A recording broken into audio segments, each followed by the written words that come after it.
अरे बोले cut cut बूटी गिरे खेत में उठ उठ रुंड करे तकरार। अपने ते आला अलहदा थे ना। अरे बोले घोड़ा बिचला था ऊदल का जिसमें बहे हजारों जवान।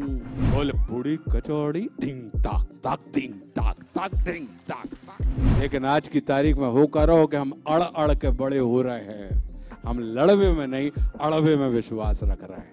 और लड़ते जब आप हैं तो फिर आप किसी को हराते नहीं हैं, उसमें फिर विजय का भाव होता है कि भुजा बहादुर फड़कन लागे नाचन लगे मुझ के बार। कहो कोई की मूछ के बाल नाचत देखे आपने?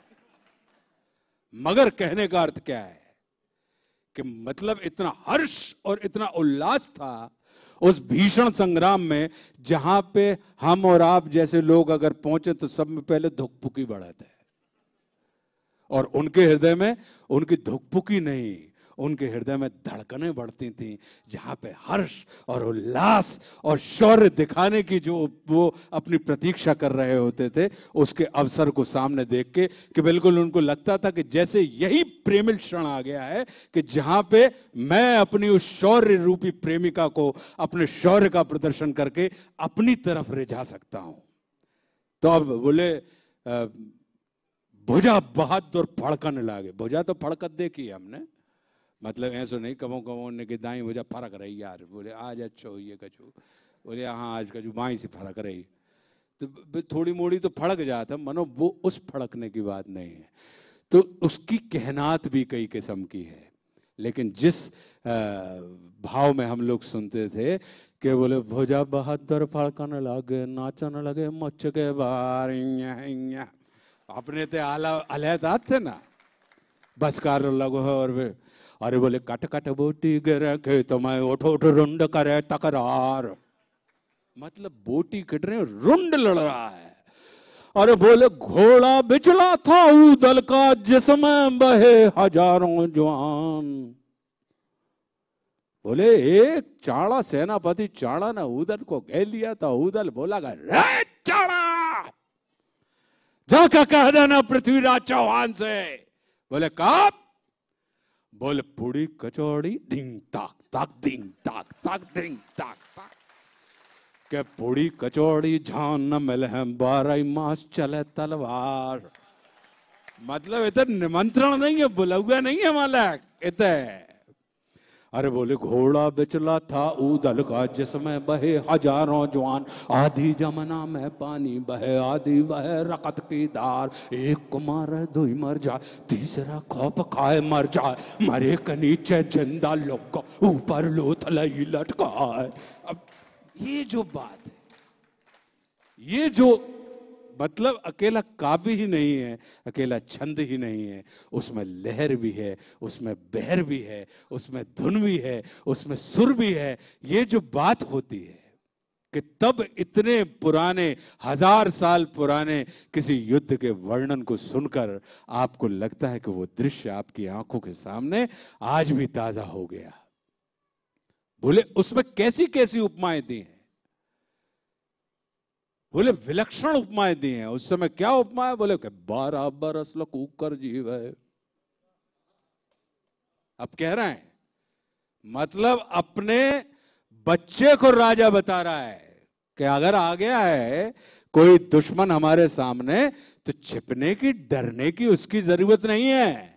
माताएं कह रही हैं अपने बच्चों से कि 12 बरस लो कूकर जीवे और 14 लो जिये सियार, बरस 18 छत्री जीवे ज्यादा जीवे तो धिक्कार। अब ये जो बात है कि मतलब तुम जाओ, तुमको इस माँ ने अपने गर्भ से पैदा ही इस माँ की रक्षा करने के लिए भेजा है। बोले बहुत हो गए, अगर तुम 18 के ऊपर जी रहे हो बेटा, मतलब तुम जैसे हम और आप खेलवे नहीं गए, मतलब तुम लड़वे नहीं गए। बोले यही से अपने बुंदेलखंड में लड़का की का परिभाषा होता है। अपने बुंदेलखंड में कही जाता है कि जो लड़ लड़ का बड़ो हो वो लड़का। लेकिन आज की तारीख में होकर रहो कि हम अड़ अड़ के बड़े हो रहे हैं। हम लड़वे में नहीं अड़वे में विश्वास रख रहे हैं। वो अड़ने में नहीं, वो लड़ने में विश्वास रखते थे। लड़ना मतलब अपनी बुराइयों से लड़ना। लड़ना मतलब अपनी कमजोरियों से लड़ना। लड़ना मतलब अपने विकल्पों से लड़ना। और लड़ते जब आप हैं तो फिर आप किसी को हराते नहीं हैं, उसमें फिर विजय का भाव होता है। बोले हम अपनी बुराइयों से लड़कर अपने ऊपर, बुराइयों के ऊपर हमने विजय प्राप्त कर ली। आज की तारीख में अपन देखते हैं उनके न्यूज चैनल वाले कहाँ चले जाते हैं, कहूँ कछो मचो होए, सब में पहले। एक आती ना कि हम सब में पहले। कहाँ चले जाते हैं? बोले मौका पे चले जाते हैं, मौका से वे रिपोर्टिंग करते हैं। ऐसा होते कि नहीं होए? और सबकी सब यही कहते हैं कि हम सब में पहले। मतलब जो आखिरी में भी पहुंच रहा है वो भी कहते हैं कि हम सब में पहले।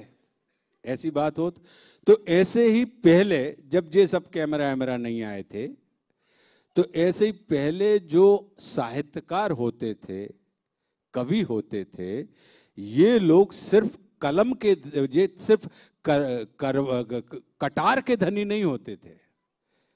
ये सिर्फ कलम के धनी नहीं होते थे, ये कटार के भी धनी होते थे। ये सिर्फ शब्दों के जादूगर नहीं होते थे, ये शौर्य के भी जादूगर होते थे। ये अपने राजा के साथ समर भूमि में डट के बाजू से खड़े रहते थे और वो अपनी आंखों से उस पूरे के पूरे दृश्य को, अपने राजा को, अपना युद्ध भी लड़ रहे हैं, लेकिन उस पूरे के पूरे चित्र को अपनी आंखों में, अपनी स्मृति में वो रख रहे हैं और बाद में फिर उसको लिखते थे ताकि आने वाली संततियों तक वो युद्धों की वो दास्तान, वो शौर्यों की गाथाएं वहां तक पहुंचे।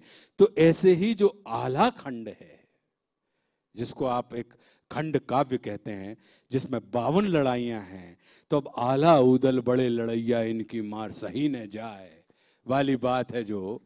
तो अगर जो बात उसमें आई है उपमा उपमेय अलंकार की बात है, तो अगर आप देखेंगे तो वो अपने चरम पर है।